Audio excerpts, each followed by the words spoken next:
Depuis un an, le professeur Didier Raoult s'est imposé dans le paysage médiatique. Nom déjà connu de la presse locale, son expertise sur l'hydroxychloroquine déchire la communauté scientifique et déchaîne les passions. À Marseille, les journalistes voient la frontière s'amincir entre actualité scientifique et information spectacle. Dès lors, les tentations sensationnalistes sont grandes.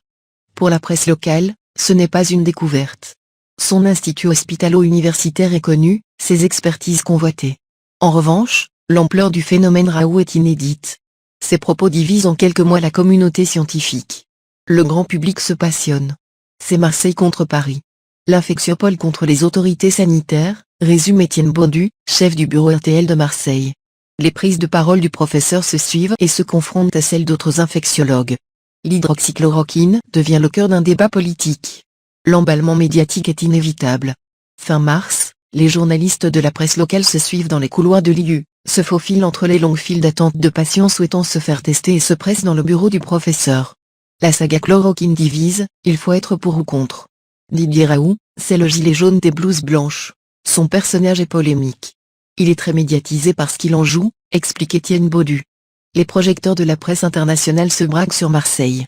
Les articles pleuvent, les informations sont données au compte-gouttes.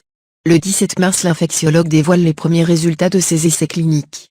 Le jour même, RTL titre sur son site web Coronavirus, des essais prometteurs avec la chloroquine. Le 19 mars, un nouvel article lui succède, Coronavirus, le traitement à la chloroquine ne sera pas miraculeux. L'illustration d'une schizophrénie médiatique. L'hydroxychloroquine confronte les médias locaux à leurs propres limites. La surenchère n'est que le reflet de l'absence de recul. Oui, c'est une saga qu'on a alimentée sciemment, parce qu'il fallait donner des réponses, ajoute le journaliste de RTL. Seul problème, la science ne peut répondre aussi rapidement. Un constat confirmé par Alexandra Ducamp. Journaliste à Marseille, elle couvre très régulièrement l'actualité liée à l'IU pour la Provence.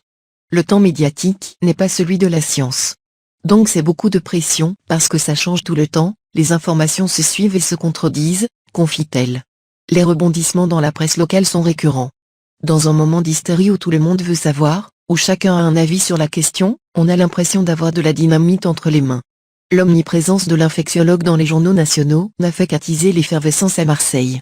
Dans cette course à l'information, le journalisme local est pris au piège puisque ça se passe ici. Difficile de ne pas le couvrir, explique Stéphanie Lukazic, chercheuse à l'Institut méditerranéen des sciences de l'information et de la communication (IMSIC). Dès lors, les rédactions se livrent à un show médiatique où médecins et politiques réagissent aux décisions de l'IU. La quantité d'informations a pris le pas sur la qualité. La médiatisation à outrance du professeur Raoult est symptomatique de cette dérive sensationnaliste, ajoute Stéphanie Lukazic. Dans un contexte de pandémie, où être informé rassure, la presse ne finit-elle pas par désinformer?